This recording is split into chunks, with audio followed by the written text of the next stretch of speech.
Meus queridos irmãos, a paz do Senhor Jesus Cristo. Amados, eu estou iniciando uma série de discussões acerca de alguns assuntos bíblicos que têm que têm sido causa de debates, de polêmicas entre os que estudam a Bíblia Sagrada, tá certo? Esta série é denominada de Dificuldades Bíblicas. Aí, entre tantos episódios da Bíblia, textos bíblicos de difíceis interpretações e que tem feito muitos estudiosos discutirem, debaterem tanto, eu quero iniciar hoje, nesse primeiro episódio, sobre Saul e a feiticeira. O momento em que Saul vai consultar a feiticeira em busca de orientações, tá certo? Quero dizer que o propósito desta análise aqui não é de forma nenhuma de sacramentar ou de fechar o assunto, tá bom? Porque há assuntos que há de muito tempo da história da igreja que vêm sido discutidos, né? E que estudiosos bem mais capacitados do que eu, com certeza, ainda não sentiram dificuldades, uma complexidade nos assuntos, e, e não sou eu quem vai aqui de fato dar a palavra final, dizer que a verdade é essa, de forma nenhuma, mas a minha ideia, irmãos, é trazer à tona uma discussão acerca do assunto, né? É, tentar trazer algo mais, algo que acrescente na questão da interpretação em especial, né, em específico, este assunto que vamos tratar hoje, tá certo? Então, nós não estamos aqui para definir tudo, mas para discutir apenas, fazer uma abordagem, uma interação entre nós, tá bom? Então, antes de entrarmos no assunto, irmãos, propriamente dito, né? Este assunto que encontra-se no primeiro livro do profeta Samuel, capítulo 28, né? Que começa a partir do versículo 3 até o versículo 25. Vamos primeiro contextualizar o assunto, tá? Nós vemos Saul indo, de acordo com o texto, Saul estava numa iminente guerra contra os filisteus, tá? Esses inimigos de Israel estavam apertando, cercando Israel para uma batalha. E Saul estava à busca de uma orientação divina, só que ele consultou o Senhor, porém o Senhor não lhe respondeu, nem por sonhos, nem por profetas, por nada. E aí Saul, em um momento de desespero, ele é orientado por um de seus servos, né, a buscar uma feiticeira que tem um espírito de adivinhação. E ele vai à busca dessa feiticeira. Em busca dessa feiticeira, ele vai disfarçado porque ele havia determinado a eliminação, o extermínio de todos os adivinhadores de Israel. E ele vai disfarçado para que a feiticeira não lhe reconhecesse. Mas o texto vai dizer que ela depois reconheceu que era Saul. E Saul solicita à feiticeira que ela invocasse, que ela fizesse subir o profeta Samuel. E aí ela faz isso, né? Ela invoca e ela diz que sobe um ser espiritual lá, e que Saul julga ser Samuel. E aí há um pequeno diálogo entre esse suposto Samuel com Saul, tá certo? E E aí ele dá uma sentença de morte a Saul, e aí essa sessão espírita se encerra. Tá bom? Então este é o fundo histórico do texto, da nossa discussão de hoje. Tá bom? Então, a pergunta é, este ser que apareceu, a feiticeira, e que conversou com Saul, era de fato Samuel ou não? Então duas interpretações existem acerca disso. A primeira defende que sim, era de fato o profeta Samuel, e que Deus naquele momento havia permitido que aquilo ali acontecesse, embora ele não aprovasse tal prática, que era pecado, né? Abominação para o Senhor. E a segunda teoria afirma que não era de fato Samuel, e sim um espírito maligno que se disfarçou de Samuel para enganar a Saul. Tá bom? E aqui, irmãos, como qualquer estudioso da Bíblia vai ter sua interpretação quanto a isso aí, eu quero apresentar a linha que eu defendo e também trazer algumas fundamentações para esta linha, para a defesa deste pensamento, tá? Digo, defendo, acredito que não era de fato o profeta Samuel, que era um espírito maligno, espírito que se disfarçou, né, de Samuel e que de fato enganou a Saul naquele diálogo, naquela sessão, naquele encontro, tá certo? E aqui eu vou apresentar, irmãos, pelo menos 8 pontos a favor deste pensamento, a favor desta teoria, tá certo? De que aquele espírito não era o de Samuel. Primeiro ponto é que no versículo 14, Saul, a feiticeira diz que vê o espírito subindo. Saul pergunta à feiticeira como era ele, e ela dá uma descrição de que era um ancião, envolto em capas. E aí diz o texto que Saul entendeu que era Samuel e se prostrou em terra, com o rosto em terra, né, diante dele. Então, observe que Saul julgou, Saul concluiu que era Samuel. Né? A feiticeira não disse que era Samuel, mas Saul entendeu. E ele não, ele ao ouvir a descrição da feiticeira, e quando ele conclui que era Samuel, ele se prostra em terra como sinal de reverência e de respeito a ele. Tá? Então, primeiro ponto, o texto em si não está afirmando que era Samuel, mas vai falar que é Samuel a partir do julgamento de uma conclusão feita pelo rei Saul, tá bom? Segundo ponto é que Saul conversa com Samuel, mas ele, pelo texto, provavelmente ele não o vê, ele não vê o espírito, ele continua com o rosto em terra conversando com Samuel, com aquele suposto Samuel. Os versículos 14 ao 19 parecem dizer isso, tá? Então, Saul ele não vê de fato que era Samuel. Ele ainda conversa com Samuel a partir do juízo que ele fez, do julgamento que ele fez, da descrição que a feiticeira lhe deu. Tá? Então, segundo ponto aí. Terceiro ponto. Deus não falou com Saul. Nos versículos 6 e 15 do capítulo 28, observemos que o texto mostra que Saul foi consultar, buscar uma resposta em Deus e Deus não lhe respondeu. Tá bom? Então, a questão fica, se Deus não respondeu a Saul por meio dos profetas, por meio de Urim, por meio de sonhos, que eram os meios estabelecidos pelo próprio Deus, por que Deus iria responder a Saul numa condição diabólica, numa sessão diabólica, demoníaca como aquela ali, numa prática que o próprio Deus havia abominado, né? Então, é o terceiro ponto. Quarto ponto é que o suposto Samuel pronuncia uma profecia para Saul. No versículo 19 ele diz: e o Senhor entregará também a Israel contigo na mão dos filisteus. Amanhã tu e teus filhos estareis comigo, e o Senhor entregará o arraial de Israel na mão dos filisteus. Nesse versículo, irmão, nessa suposta profecia, nós podemos ver que ela não se cumpriu na íntegra ou inteiramente. Primeiro, por quê? Porque o suposto Samuel diz que Deus entregaria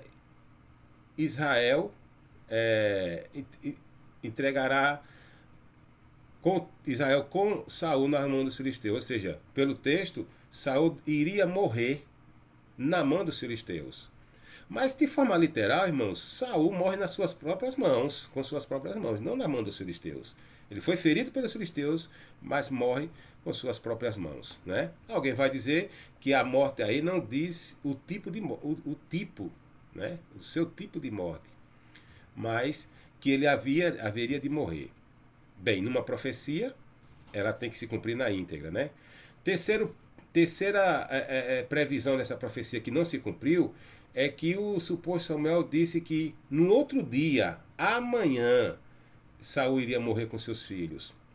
E se nós formos, irmãos, analisar os capítulos 28, 29, 30 e 31, se esses capítulos estiverem sequenciados de forma cronológica, ou seja, no seu devido tempo, um após o outro, então Saul não morreu no dia seguinte, mas 3 dias depois. É o que vai dizer o capítulo 30 do primeiro livro do profeta Samuel. E o versículo primeiro, quando diz que fala de Davi chegar a Ziclag, né, por causa dos amalequitas, 3 dias depois.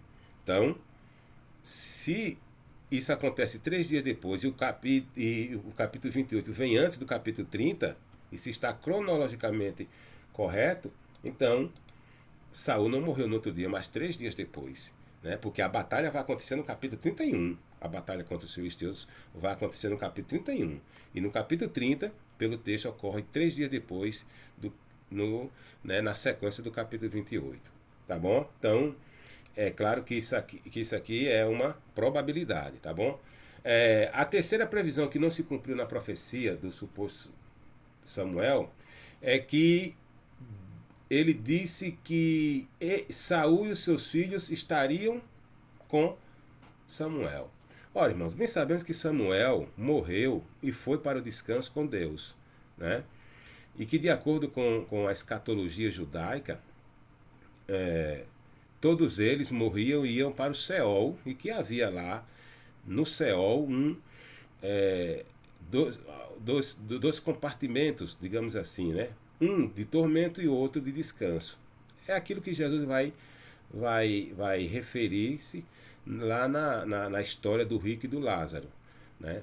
Então, cremos que pela fidelidade de Samuel, ele estava no descanso com o Senhor. Se Samuel diz que no outro dia Saul iria morrer e iria estar com ele, então ele deveria ser salvo também, não é? Mas aí o fato dele ter tirado sua própria vida põe em xeque, põe em dúvida a sua salvação, tá certo? Será que a forma com que Saul morreu, suicidando-se, garantiu a sua salvação juntamente com Samuel? É uma questão a se pensar aqui, tá bom? Então, como é que ele poderia estar no mesmo lugar de Samuel se Saul vem toda uma vida de degradação moral e espiritual? Não parece que Saul se arrependeu, pelo contrário, ele dá cabo de sua própria vida. Será que o fato de ter tirado a sua vida depois de uma vida de toda de pecado, ele estava no mesmo lugar de salvação que Samuel? Bem, pelo texto parece que não, né? Mas são situações que a gente deixa com Deus. A quarta previsão feita pelo suposto Samuel, que não se cumpriu no versículo 19, é de que os filhos de Saul também morreriam com ele. Só que, no segundo livro do profeta Samuel, capítulo 2, versículo 8, vai falar de Isbosete, filho de Saul, que estava vivo, tempos depois, né? Então, meus queridos, deste modo, o suposto Samuel não falou a verdade a Saul. Por quê, irmão? Porque lá no capítulo 3, versículo 19 do primeiro livro de Samuel, o texto diz que o Senhor confirmou todas as palavras de Samuel. Nenhuma de suas palavras caíram por terra. Então, como é que depois de morte Samuel ia dar uma profecia e que não se cumpriria? Foi de fato Samuel isso aí? Né? Esse é o quarto ponto. Quinto ponto, irmãos, pelo qual acredito que não era Samuel que estava conversando com Saul, é que uma das causas da morte de Saul foi justamente ter consultado a feiticeira. Primeiro livro das Crônicas, que traz um adendo, um acréscimo ao texto do primeiro livro do profeta Samuel, capítulo 28, primeiro livro das Crônicas, capítulo 10, versículos 13 e 14, vai escrever o seguinte, eu vou ler. Assim morreu Saul por causa da sua infidelidade para com o Senhor, porque não havia guardado a palavra do Senhor, e também porque buscou a adivinhadora para consultar. Versículo 14. E não buscou ao Senhor, pelo que ele o matou e transferiu o reino a Davi, filho de Jessé. Então, o cronista aqui nos dá duas causas pelas quais Deus aplicou, feriu, puniu, matou Saul. O escritor sacro entende que aquela morte de Saul foi, de fato, um juízo de Deus. É o que ele escreve aqui. Ele diz que o Senhor o matou. Né? Então, primeira causa é que Saul foi infiel para com o Senhor, não obedeceu a sua palavra, não guardou a sua palavra. E a segunda causa foi justamente porque ele buscou uma adivinhadora. buscou uma feiticeira para consultar o Senhor e não buscou e não consultou ao Senhor e não buscou ao Senhor, né? Ou seja, Saul, irmãos, ele vai não buscar ao Senhor, na verdade, mas não esperou uma orientação de Deus. Ele foi lá em 28:6 ele busca a Deus, diz que ele buscou a Deus, mas o Senhor não lhe respondeu. Mas ele aqui, essa causa de ter ido buscar, pedir um conselho, uma orientação à feiticeira, foi a causa justamente de ele ter morrido, de ter vindo juízo sobre ele. Então, questiona-se, se Deus houvesse de fato aprovado aquela sessão espírita, aquela busca de Saul a feiticeira, por que Deus iria depois castigá-lo por isso? Se Deus realmente tivesse feito ressurgir o profeta Samuel dos mortos para falar a Saul, por que é que por conta disso Deus iria castigar Saul? Isso é contrassenso, né? Não há harmonia nisso aí, tá certo? Então esse é para mim, irmãos, a principal evidência. Para mim, apenas essa evidência já seria o suficiente para acreditar que Saul não conversou de fato com o profeta Samuel. Sexto ponto, pelo qual eu acredito que não foi Samuel ali naquela conversa, é que Satanás pode se transfigurar também em anjo de luz. Lá Paulo escreve na segunda carta aos Coríntios, capítulo 11, versículos 14 e 15. Ele diz que se Satanás pode se transfigurar em anjo de luz, se ele pode se transfigurar em anjo de luz, irmãos, certamente ele tem poder para se apresentar, se disfarçar, né, em forma de pessoas, na voz, nas vestes, no traje, nos aspectos de alguém que já morreu e enganar a muitos. E que eu acredito que ele faz isso aí constantemente. Então, para mim, quem apareceu ali de fato foi um espírito maligno que se apresentou como Samuel ali e enganou a Saul. Sétimo, é que a consulta aos mortos era proibida por Deus. No livro de Êxodo, capítulo 22, versículo 18. No livro de Levítico, capítulo 20, versículo 27. E o livro de Deuteronômio, capítulo 18, versículo 10, mostra que Deus abomina, é pecado, é abominação ao Senhor a consulta aos mortos. E que a lei manda exterminar, eliminar pessoas que fazem tais práticas. Tá? Se Deus abomina, mais uma vez eu não consigo compreender por que ele iria permitir aquela prática. E por fim, irmãos, há uma referência a Samuel no texto, que quando nós lemos os versículos 15 e 16 do capítulo 28, o escritor, ele diz, Samuel disse a Saul, versículo 15, e o versículo 16, então disse Samuel. Pelo texto, alguém pode concluir que o escritor está atestando ali, está confirmando de fato que foi Samuel ali conversando com Saul. Mas entendamos uma coisa, irmãos. O livro do profeta Samuel tem como autoria anônima, né? As tradições judaica e cristã atribuem a Samuel a sua autoria. Então, se de fato foi Samuel quem escreveu, ele não escreveu o que está nos capítulos 28 ao 31, no final do livro. Porque são incidentes, né, fatos que ocorrem pós-morte de Samuel. E aí, alguns atribuem, ou aliás, muitos atribuem aos profetas ou Natan ou Gade como autor desses textos que complementam, que encerram o livro do profeta Samuel. Então, seja quem for, o escritor de fato escreveu inspirado pelo Espírito Santo. Né? Agora, isso não quer dizer, irmãos, quando a gente fala de inspiração do Espírito Santo nas Escrituras, isso não significa dizer que todas as palavras foram inspiradas por ele. Não necessariamente. Porque existem palavras de pessoas que cometeram pecado, palavras de Satanás. Essas com certeza não foram inspiradas por Deus. Agora, o registro daquelas palavras, sim, foi inspirado pelo Espírito Santo nos escritores. O registrar. O pecado de Davi com Batseba ou matando Urias. Aquela artimanha, aquelas palavras de artimanha de Davi foram inspiradas pelo Espírito Santo? Não, mas o registro daquele fato daquela ocorrência, sim, ali foi inspirado pelo Espírito Santo. Né? Isso aqui explica a inspiração plenária e verbal das Escrituras. Tá certo? Então, aqui o escritor, ele consulta fontes porque ele não era uma testemunha ocular. O escritor aqui não estava presente naquela sessão espírita, mas ele com certeza, tendo acesso às suas fontes, ele escreve aquela narrativa a partir dessas fontes que ele recebe e a partir daquilo que o próprio Saul compreendeu que era Samuel. Observe que eu vou entender que o escritor vai escrevendo a partir daquilo que Saul compreendeu que era Samuel, naquele diálogo. Né? Saul julgou que era Samuel e o escritor, a meu ver, parece preservar essa compreensão que Saul tinha daquele ser como sendo Samuel a partir de uma descrição dada pela feiticeira. Tá certo? Então, esses pontos aqui, irmãos, pelo menos, eles me fazem crer, sabe?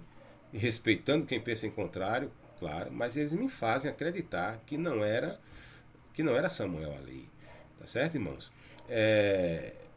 Deus poderia permitir, meus queridos, que Samuel ressurgisse dos mortos para entregar uma mensagem a Saul? Sim, Deus poderia permitir que isso acontecesse. Mas eu acredito que nunca numa situação daquela de feitiçaria, numa sessão demoníaca. Tá certo? Vamos ver que Deus permitiu que, por exemplo, Moisés se aparecesse ali a Cristo. Deus é poderoso, meus queridos. Deus é poderoso, ele é onipotente. Mas Deus não faz nada que contrarie, que seja contrária ou contrário à sua natureza. Deus, tudo é possível para Deus? Sim, desde que esteja de acordo com o seu caráter, de acordo com a sua palavra. Né? Então, a meu ver, por Deus ser imutável, por Deus ser santo, por Deus ser verdadeiro, ser fiel, e tantos outros atributos do ser de Deus, eu não acredito que Deus iria estar presente numa situação daquela, por meio do profeta Samuel, numa situação em que é contrária ao seu caráter, à sua natureza, à sua essência. Tá certo? Então, o que Saul poderia ter feito, irmãos, quando ele percebeu que Deus não estava mais respondendo a ele? Ele devia ter reconhecido: rapaz, Deus não me responde, é porque eu estou em pecado, eu desobedeci ao Senhor.